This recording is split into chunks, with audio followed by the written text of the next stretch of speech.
परिवार में तकलीफ आ गई, नौकरी को लेकर तकलीफ आ गई, ऐसे लोगों को चिन्हित करेंगे और चिन्हित करके पार्टी और सरकार तक ऐसा डाटा पहुंचाएंगे जिससे उनकी मदद की जा सके। राहुल गांधी जी की मंशा के मुताबिक जो न्याय योजना अब होगा, न्याय राहुल गांधी जी ने कहा था, केंद्र में सरकार बेशक नहीं आई, लेकिन यहां पर जनता के आशीर्वाद से सरकार आई और कोरोना काल में जो मदद सरकार से हो सकती थी वो यथासंभव मदद सरकार ने की और पूरे देश और दुनिया में राजस्थान के कोरोना मैनेजमेंट को लेकर के, संक्रमण को रोकने को लेकर के, इलाज को लेकर के, यहाँ के कोरोना के सर्वे जिस तरीके से करके इसको रोका गया, फर्स्ट वेव हो चाहे दूसरी वेव हो, उसको लेकर के सब जगह प्रशंसा हुई। और इसके विपरीत हमारे केंद्र की मोदी सरकार की जो फजीहत देश और दुनिया में इंटरनेशनल मीडिया ने और देश के लोगों ने की, उस बात के हम सब गवाह हैं। हमारी सरकार ने अभी एक स्कीम, जो कोरोना से पीड़ित हो गए, जो अनाथ बच्चे हो गए या जो विधवा हमारी बहनें हो गई जिनके पति की डेथ हो गई, उनके लिए स्कीम लॉन्च की है। राहुल गांधी जी की मंशा के मुताबिक ही उनको हम लोग सहायता दें। 1 लाख रुपए तत्काल और 5 लाख रुपए 18 साल के होने पे और 2500 रुपए 18 साल तक का, जब तक वो बच्चा नहीं होगा तब तक के देने का ऐलान माननीय मुख्यमंत्री जी ने किया है, जिसकी क्रियान्विति चालू होगी। अगर हमारी विधवा बहनें हैं तो 1500 रुपए उसकी पेंशन होगी, कम से कम 1000 रुपए उनके बच्चों के लिए होंगे, प्रति माह स्कूल ड्रेस आदि के लिए 2000 रुपए होंगे, यानी 3000 प्लस 1500 उनकी विधवा को, एकल महिला को पेंशन होगी और वो 1 लाख रुपए भी दिए जाएंगे। तो इस प्रकार से राहुल गांधी जी की मंशा के मुताबिक हम लोग ज्यादा से ज्यादा पहुंचाने का काम कर रहे हैं, उसको सहायता इससे पीड़ित परिवार को। ये जो आउटरीच कार्यक्रम 30 दिन तक चलेगा, इसमें जो डाटा आएगा, जो चिन्हीकरण होगा, उसके बाद में हम हमारी सरकार को प्रदेश कांग्रेस कमेटी की तरफ से एक अभिशंसा करेंगे कि किन किन लोगों को कहां किस चीज की जरूरत है और उसके लिए सरकार काम करे। और अखिल भारतीय कांग्रेस कमेटी को भी हम लोग भेजेंगे।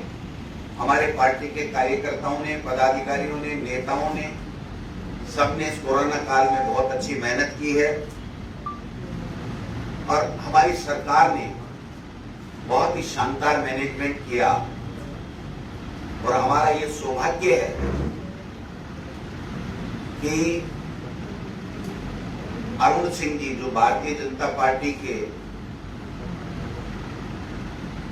महामंत्री हैं, दिल्ली से आए हैं, यहाँ के प्रभारी हैं, उन्होंने भी हमारे मैनेजमेंट की सराहना की और अपना मैनेजमेंट फेल बताया, चाहे वो उपचुनाव को लेकर के बताया हो, चाहे दूसरी बात को लेकर के बताया। अरुण सिंह जी से पहले मैं कोरोना की बात, अगर जो कटारिया जी ने कही है, उसमें जाना चाहूंगा। कटारिया जी ने कहा हमने 1,05,000 वैक्सीन दी और जनवरी, फरवरी, मार्च में लगा नहीं पाए। मैं कहना चाहता हूं कि जो हेल्थ वर्कर्स के लिए जो पंजीकृत थे, उसको 90.2% डोज हमने लगाए। 45 वर्ष से अधिक के 16 जुलाई तक 2 करोड़ वैक्सीन हमने दी है। आज हम 1 लाख से अधिक प्रतिदिन वैक्सीन लगा सकते हैं। 5 लाख वैक्सीन प्रतिदिन लगाने की हमारी क्षमता है, यानी 1 महीने में 1.5 करोड़ वैक्सीन हम लगा सकते हैं। जो 45 से 90 है, उसमें जो लक्ष्य रखा गया था, उसके विरुद्ध हमने 68.70% का लक्ष्य हासिल किया था। और 45 से अधिक में जो सेंसस के अनुसार, जनसंख्या जो सेंसस है उसके अनुसार 78% का जो लक्ष्य हमने प्राप्त किया था। किसी भी स्टेट ने हमारे बराबर ये लक्ष्य प्राप्त नहीं किए।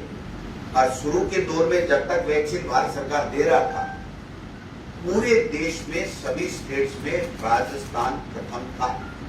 ये भारतीय जनता पार्टी के लोगों को नहीं भूलना चाहिए। दूसरा जो विषय है, अभी अरुण सिंह जी और कटारिया जी, राजेंद्र जी राठौड़ साहब बोले हैं, उसके बारे में अपनी बात कहना चाहूंगा। अरुण सिंह जी ने एक तो बीजेपी के लोगों को धमकाने का काम किया है, जो कभी भी राजस्थान में परंपरा नहीं। उनका एक शब्द है कि बीजेपी सर वहां प्रदेशाध्यक्ष और नेता को जगह दी जाती है फोटो में, फिर भी किसी नेता के समझ में नहीं आ रहा तो हम समझाते। ये लैंग्वेज राजनीति में कतई उचित नहीं। दूसरा वो कहते हैं कि हमारे तो पीएम मोदी ही चेहरा है, चुनाव आएंगे तो पीएम मोदी ही चेहरा है। मैं आगे इस पे कहना चाहूंगा कि पिछले 4 चुनाव में उन्होंने किसको चेहरा रखा, मोदी जी को रखा या किसको रखा। हार के कारणों पर उपचुनाव में उन्होंने कहा कि हमारा मैनेजमेंट फेल था और राजस्थान सरकार की कोई एंटी कन्वेंसी नहीं थी। ये हमारे लिए बहुत अच्छा बात उन्होंने कही कि राजस्थान में सरकार की 2.5 साल बाद में भी कोई एंटी कन्वेंसी नहीं है। तीसरा उन्होंने जो बात कही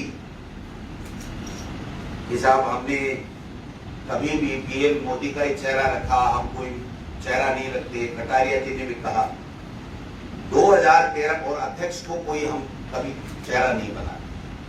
2008 हो, 2003 हो, चाहे 2013 हो, चाहे 2018 हो, भारतीय जनता पार्टी ने प्रदेश में वसुंधरा राजे का मुख्यमंत्री के ऊपर चेहरा रखा है। ये मैं नहीं बोल रहा, ये आंकड़े बोल रहे हैं, आपका मीडिया बोल रहा है, हमारे पास रिकॉर्ड है। किसी को कोई गलतफहमी हो भाजपा के नेताओं को तो वो मैं ठीक कर सकता हूं। 2013 में अध्यक्ष रहते हुए भी वसुंधरा जी अध्यक्ष थी और उन्होंने राजनाथ सिंह जी ने मुख्यमंत्री का चेहरा बनाया।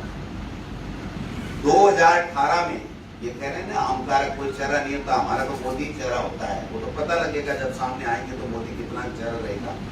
2018 में भी अमित शाह जी ने वसुंधरा राजे जी को चेहरा रखा।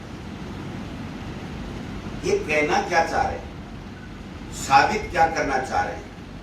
अरुण सिंह जी धमका रहे हैं कि मुट्ठी भर लोग हैं जो प्रदेश भाजपा इकाई का विरोध कर रहे हैं। तो ये मुट्ठी भर लोग कौन हैं? क्या वसुंधरा राजे या उनके समर्थकों के लिए ये शब्द कहे जा रहे हैं या और कोई मुट्ठी भर लोग हैं?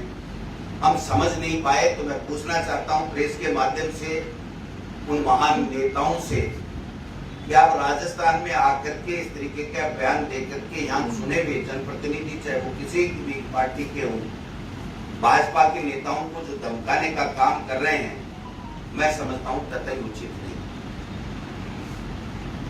आज कह रहे हैं हमारे यहाँ कोई मुख्यमंत्री का चेहरा नहीं है।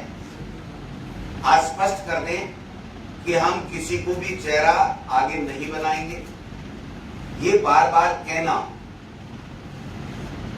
कि प्रदेश अध्यक्ष चेहरा नहीं होगा, कटारिया जी कह रहे हैं, अरुण सिंह जी नहीं कह रहे हैं, प्रताप सिंह जी क्या बोल रहे हैं सबके सामने है।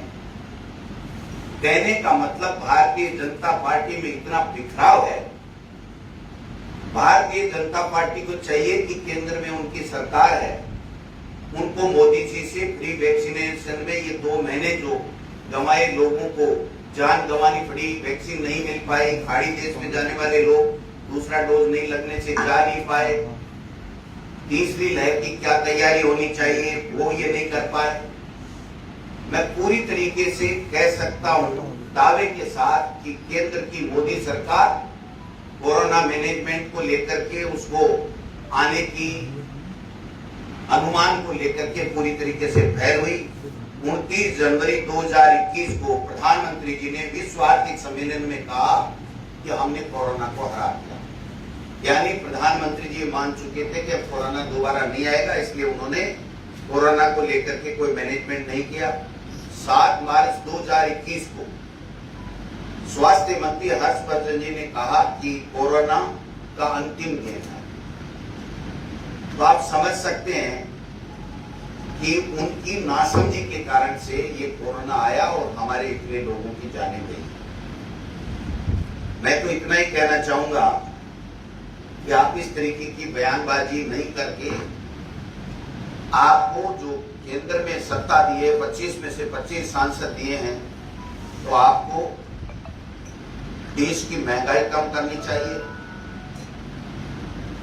बेरोजगारों को रोजगार देना चाहिए, राज्यों को सहायता देकर के कोरोना में से लड़ने के लिए जो स्वास्थ्य इंफ्रास्ट्रक्चर है उसको मजबूत करने के लिए काम करना चाहिए।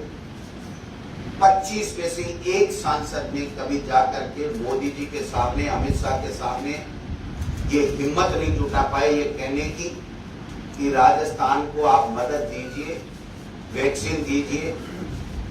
हमने हमेशा जब जब भी कांग्रेस की सरकार रही है देश में, केंद्र में, किसी भी महामारी को उसके ऊपर वैक्सीन लगाने को हमने वाई नहीं लूटी। हमने हमारी जिम्मेदारी समझा और जिम्मेदारी को निभाया, लोगों की जान बचाई।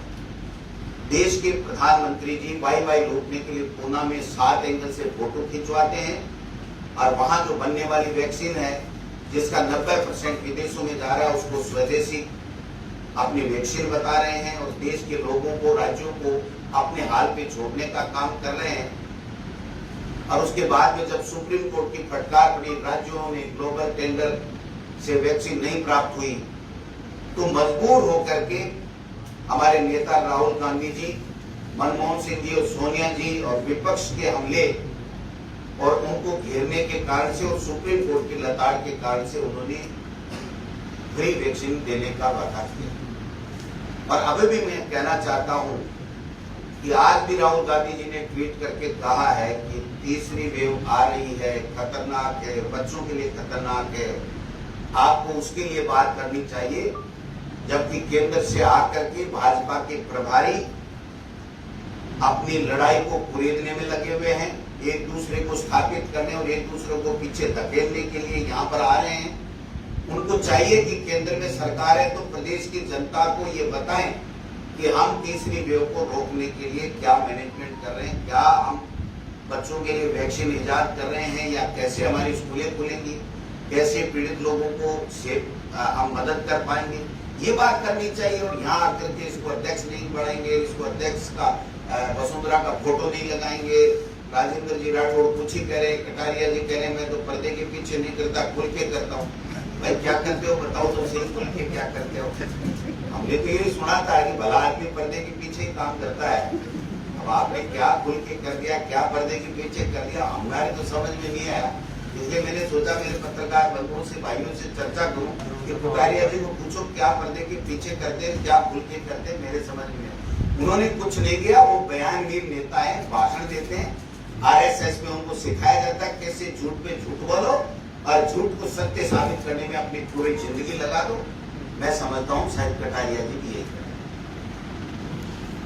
धन्यवाद।